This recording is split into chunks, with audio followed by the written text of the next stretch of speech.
जय हिंद दोस्तों, कैसे हो आप सभी। उम्मीद करता हूँ दोस्तों आप सभी बहुत ही बढ़िया होंगे। दोस्तों आज की वीडियो हम बात करने वाले हैं ड्रीम 11 में कैप्टन और वाइस कैप्टन कैसे आप सिलेक्ट कर सकते हो। क्योंकि दोस्तों सबसे पहले मैं बता दूं, इम्पैक्ट प्लेयर की मैं बात नहीं कर रहा हूं दोस्तों। 22 प्लेयर्स आपको देखने को मिलते हैं कैप्टन और वाइस कैप्टन के लिए। एक टीम से 11, दूसरी टीम से 11। अब उसमें से हमको कैप्टन और वाइस कैप्टन बनाना होता है कि बॉलर को बनाए, बैट्समैन को बनाए, ऑलराउंडर को बनाए, किसे बनाए कैप्टन और वाइस कैप्टन। ठीक है, तो आज से ये आपकी प्रॉब्लम सॉल्व हो जाएगी। सब कुछ बताऊंगा, इस वीडियो को एंड तक जरूर देखते रहिएगा। देखिएगा दोस्तों, आगे बढ़ूँ उससे पहले बोल रहा हूँ, अगर आप टेलीग्राम पर नहीं जुड़े हो तो याद से जुड़ जाइएगा दोस्तों। क्योंकि फैंटेसी में आपको 100 से ज़्यादा चैलेंज देखने को मिल जाएंगे। सब आपको प्लेयर्स के स्टेट दिखाकर कंफ्यूज कर देंगे। इसे भी रख सकते हो, उसे भी रख सकते हो। आपका भाई आपको बिल्कुल भी कंफ्यूज नहीं करेगा, इसलिए यहाँ से टेलीग्राम पर जुड़ जाइएगा। मैं लिंक आपको दे दूँगा, आप वहाँ से जुड़ सकते हो। ठीक है, याद रखना दोस्तों। चलिए दोस्तों स्टार्ट करता हूँ। तो सबसे पहले दोस्तों, अगर आप कैप्टन और वाइस कैप्टन सही सेलेक्ट करना चाहते हो तो सबसे पहले उस मैच की आपको नॉलेज होनी चाहिए। जिस भी मैच में आप टीम बना रहे हो, ठीक है, अपकमिंग मैच में आपको ऐसा नहीं देखना है कि किसी भी मैच में आप टीम बना रहे हो तो तुक्के से बनाओगे। तुक्के से बनाओगे तो फिर कैप्टन और वाइस कैप्टन भी आप तुक्के से या सब जैसे बना रहे हैं आप उसे ही सिलेक्ट कर दोगे। ठीक है, ऐसा आपको नहीं करना है। आपको उस मैच की नॉलेज होगी तो फिर आप अपने दिमाग लगा कर बना सकते हो कैप्टन और वाइस कैप्टन। याद रखना। अब आप मैच फुल नॉलेज में देख क्या क्या सकते हो वो बताता हूँ। देखिए दोस्तों, प्लेयर्स का फॉर्म देख सकते हो, पिच रिपोर्ट देख सकते हो, कौन कहाँ पर बॉलिंग करेगा ये देख सकते हो, बैटिंग ऑर्डर देख सकते हो, हेड टू हेड बैटल्स देख सकते हो। इसके बाद अगर आप कैप्टन और वाइस कैप्टन सेलेक्ट करोगे तो बहुत ज़्यादा चांस होगा कि आपके कैप्टन और वाइस कैप्टन सही हो जाएँ। ठीक है, याद रखना। देखिए दोस्तों, आगे बढ़ो उससे पहले बोल रहा हूँ, सबसे बेस्ट एप्लीकेशन दोस्तों जानना चाहते हो तो विजन 11 सबसे बेस्ट एप्लीकेशन है। यहाँ पर खेलोगे तो क्या फ़ायदा होगा वो बता देता हूँ। देखिए दोस्तों, ड्रीम 11 पर वही कॉन्टेस्ट आपको 5,750 रुपये में देखने को मिलेगा। वही कॉन्टेस्ट आपको विजन 11 पर 5,199 रुपये में देखने को मिलेगा। तो सीधे 550 रुपये ड्रीम 11 ज़्यादा लेती है सेम टू सेम कॉन्टेस्ट के लिए। विजन 11 550 रुपये कम लेती है सेम टू सेम कॉन्टेस्ट के लिए। ठीक है, तो यहाँ पर एप्लीकेशन का मैं लिंक दे दूँगा, जिसके पास ना हो डाउनलोड कर लीजिएगा।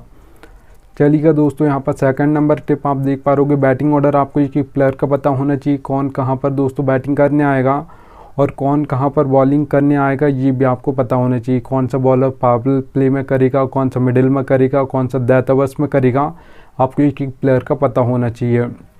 अब देखिए दोस्तों, बैटिंग ऑर्डर तो आप लाइनअप से पता कर लोगे फैंटेसी में, पर ये कोई दोस्तों एक एक प्लेयर का आपको बताता नहीं। लाइनअप से आप ये पता कर पाओगे, बैटिंग ऑर्डर पर ये कहीं से पता नहीं कर पाओगे कौन पावर प्ले में बॉलिंग करेगा, कौन मिडिल में करेगा, कौन डेथ ओवर्स में करेगा। आपका भाई आपको एक एक प्लेयर का बताता है, इसलिए यहाँ से टेलीग्राम पर जुड़ जाइएगा। देखिए दोस्तों, सभी एप्लीकेशन पर आपको 4 सेक्शन देखने को मिलते हैं, wicket keeper, batsman, all rounder, bowler. ठीक है, अब मैं आपको कैसे बैटिंग ऑर्डर समझाऊंगा वो समझा देता हूँ। सबसे पहले तो नंबर से दोस्तों आपको बैटिंग ऑर्डर समझा दूंगा।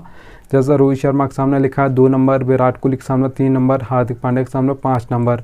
अब देखिए दोस्तों, ये तो बैटिंग ऑर्डर हो गया आपका। ठीक है, अब देखिए दोस्तों, अगर बॉलिंग करेंगे आपका हार्दिक पांड्या ऑलराउंडर हैं, 2 ओवर डालेंगे तो कैसे करेंगे, और 4 ओवर आज के मैच में डालेंगे तो कैसे बॉलिंग करेंगे वो समझा देता हूँ। देखिए दोस्तों, ओ का मतलब ओपनिंग ओवर या पावर प्ले बोल सकते हो, एम का मतलब है मिडिल ओवर्स, डी का मतलब है डेथ ओवर्स। ठीक है, मैंने लिख कर रखा है। तो देखिए दोस्तों, O/M लिखा है, ओपनिंग में 2 ओवर डालेंगे या पावर प्ले में 2 ओवर डालेंगे और मिडिल में 2 ओवर डालेंगे। अगर हार्दिक पांड्या 5th ऑप्शन है बॉलिंग का तो मतलब आज के मैच में 4 ओवर डालेंगे।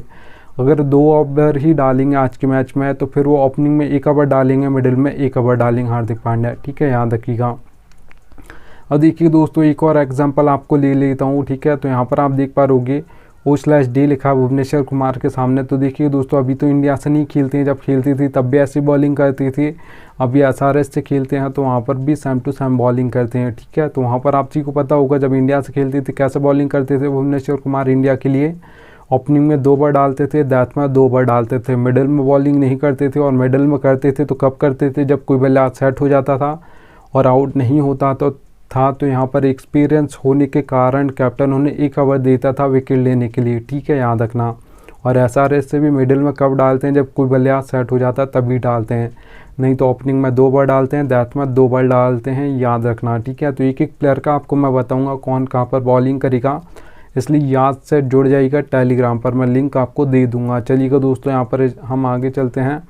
तो देखिए दोस्तों, कैप्टन और वाइस कैप्टन आप जितनी भी grand league, mega grand league की टीम बना रहे हो, कुछ लोग क्या करते हैं कि जिसे सब बना रहे हैं आप उसे बना देते हो। ठीक है, आपको ये गलती नहीं करनी है। जैसे सब बना रहे हैं आप उसे बना सकते हो। अगर आपको लग रहा है कि आज के मैच में यही कैप्टन और वाइस कैप्टन होगा तो आप उसे बना सकते हो। पर सब तो ज़्यादातर लोग जो कैप्टन और वाइस कैप्टन सेलेक्ट करते हैं वो कैसे करते हैं, वो दोस्तों जो लास्ट परफॉर्मेंस करके आया है उसे ही सब बनाते हैं। तो आप भी यही सोचते हो कि वही फिर कर देगा, तो आपको अगर कोई दूसरा प्लेयर लग रहा है तो आप उसे बना सकते हो।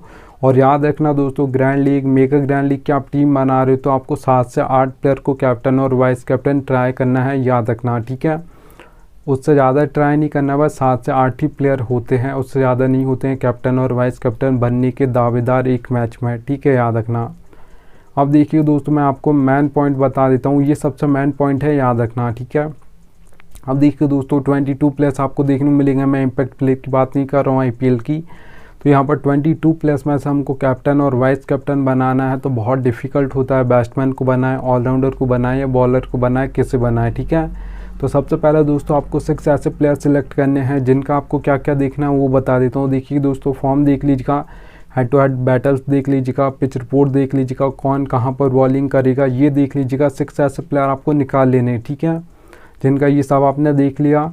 ठीक है, जो बेस्ट आपको लगे, उसमें बॉलर भी कोई हो सकता है, ऑलराउंडर भी हो सकता है या बैट्समैन भी हो सकता है। आपने ये 6 निकाल लिए, मान लेता हूँ 2 आपने ऑलराउंडर निकाल लिए, 2 आपने बॉलर निकाल लिए, 2 आपने यहाँ पर बैट्समैन निकाल लिए। ठीक है, तो आपने 6 प्लेयर निकाल लिए। उसका देखिएगा, अगर आपने 2 बॉलर निकाले हैं, सबसे पहले हम बैट्समैन की बात करते हैं। ठीक है, तो आपने 2 बैट्समैन निकाले, उसमें देखिए दोस्तों, अब मैं आपको बता देता हूँ बैट्समैन आप कैप्टन और वाइस कैप्टन किसे बना सकते हो। ठीक है, आपने 6 प्लेयर अलग निकाले हैं जो आपको लग रहा है कि इन 6 प्लेयर में से आज कैप्टन और वाइस कैप्टन बनेगा कोई। मैंने जो आपको बताया है कि बैटिंग ऑर्डर आपको पता होना चाहिए। ठीक है, पिच रिपोर्ट पता होना चाहिए, फॉर्म आपको पता होना चाहिए, प्लेयर का कैसे चल रहा है, बहुत बेस्ट चल रहा हो तो आप उसे निकाल सकते हो।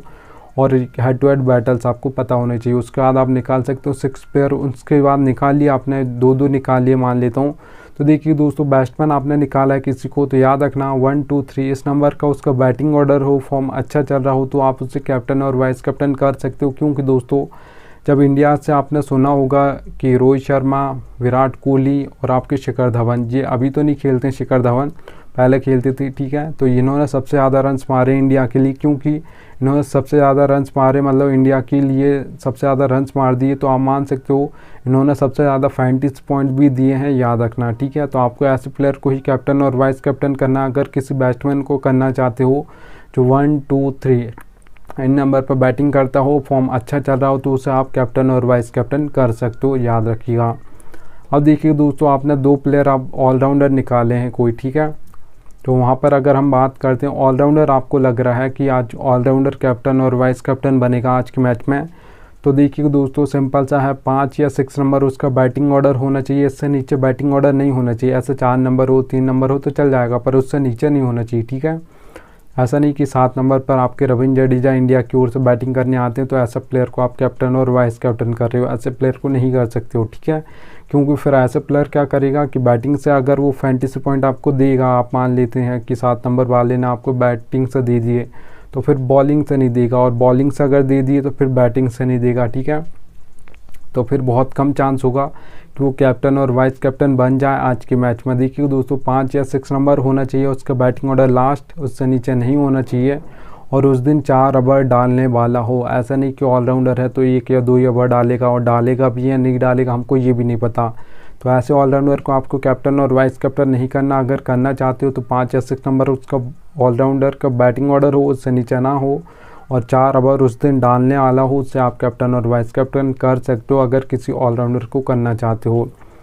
देखिए दोस्तों, अगर हम यहाँ पर बात करते हैं किसी बॉलर की, आपने 2 प्लेयर निकाले, बॉलर है उसमें कैप्टन और वाइस कैप्टन, तो याद रखना दोस्तों, दैट में 2 ओवर डालता हो। अगर T20 मैच है, अगर ODI मैच है तो वहाँ पर 3 से 4 ओवर डालता हो दैट में, तो उसे आप कैप्टन और वाइस कैप्टन कर सकते हो। थोड़ा सा फॉर्म अच्छा चल रहा हो तो ही बनाइएगा, क्योंकि दैट ओवर्स में दोस्तों एक साथ 2-2, 3-3 विकेट गिर जाते हैं, और जो सबसे ज़्यादा हैट्रिक्स ली जाती हैं वो दैट ओवर्स में ली जाती हैं, याद रखिएगा। ठीक है, तो आप दैट ओवर्स वाले बॉलर को कैप्टन और वाइस कैप्टन कर सकते हो। बॉलर को बनाना चाहती हो तो बहुत ही बेस्ट चॉइस रहेगी आपके कैप्टन और वाइस कैप्टन के लिए। ठीक है, याद रखना।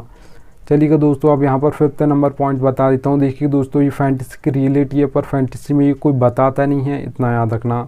देखिए दोस्तों, नीड लक लिख कर रखा मैंने, ज़रूरत पड़ी कि आपको लक की हेड टू हेड कॉन्टेस्ट खेलते हो, स्मॉल लीग खेलते हो, ग्रैंड लीग खेलते हो, मेगा ग्रैंड लीग खेलते हो, कुछ भी खेलते हो फैंटेसी क्रिकेट में, तो लक की ज़रूरत पड़ती है। ये रियलिटी है, पर कोई बताएगा नहीं आपको, इतना याद रखिएगा। देखिए दोस्तों, हेड टू हेड कॉन्टेस्ट खेलते हो जिसमें सिर्फ 2 मेंबर्स होते हैं, एक मैं एक आप, तो यहाँ पर 10% लक की ज़रूरत पड़ती है, 90% आपकी नॉलेज चलती है। अच्छी खासी आपको फैंटेसी की नॉलेज है तो यहाँ पर आप हेड टू हेड कॉन्टेस्ट जीत जाओगे, याद रखिएगा। अब देखिए दोस्तों, स्मॉल लीग कॉन्टेस्ट की अगर मैं बात करूँ, जिसमें 3 से 4 मेंबर कॉन्टेस्ट होते हैं, और भी मेंबर्स होते हैं, पर 3 से 4 मेंबर कॉन्टेस्ट को ज़्यादातर लोग स्मॉल लीग बोलते हैं, ठीक है। अब देखिए दोस्तों, मेंबर्स बढ़ गए हैं तो लक परसेंटेज आपका 10 से 20% हो जाएगा, 80% यहाँ पर भी आपकी नॉलेज चलेगी। अच्छी खासी आपको फैंटेसी की नॉलेज है तो यहाँ पर भी आप जीत जाओगे, याद रखिएगा स्मॉल लीग कॉन्टेस्ट, ठीक है। अब देखिए दोस्तों, ग्रैंड लीग और मेगा ग्रैंड लीग की अगर मैं बात करूँ तो 50-50 होता है। 50% आपको अपना बेस्ट देना है, 50% आपका लक बेस्ट देगा। उस दिन आपकी grand league, mega grand league में फर्स्ट रैंक जरूर आएगी, याद रखिएगा। अगर आप दोस्तों ये सोचते हो कि लक नहीं चलता, मतलब लक ही चलता है, नॉलेज आपकी बिल्कुल भी नहीं चलती, ठीक है, 100% लक चलता, आप ये सोचते हो, तो याद रखना दोस्तों, जो ज़्यादातर 100 मैच उठा कर देखिएगा, जो 90 मैचेस में टीम फर्स्ट आएगी वो आएगी 1 2 3 4 5 6, इन नंबर्स की टीम ज़्यादातर फर्स्ट आती हैं। बहुत ही कम ऐसे मैचेस होते हैं जिसमें 15 16 17 18 19 20 नंबर की टीम फर्स्ट आ जाए। तो आपको ज़्यादा टीम नहीं बनानी, 5 से 6 टीम बनानी, सोच समझ के बनानी। आप अपना बेस्ट दीजिएगा, जिस दिन आपका लक बेस्ट देगा उस दिन आपकी grand league, mega grand league में फर्स्ट रैंक जरूर आएगी, याद रखिएगा दोस्तों। देखिए दोस्तों, ये रियलिटी है, पर फैंटेसी में कोई बताता नहीं है, इसलिए मैं रियलिटी आपको बता रहा हूँ। चलिएगा दोस्तों, थैंक्स एंड डी एन आ चुका है। अब मिलता हूँ आप सभी से नेक्स्ट वीडियो में, तब तक के लिए जय हिंद।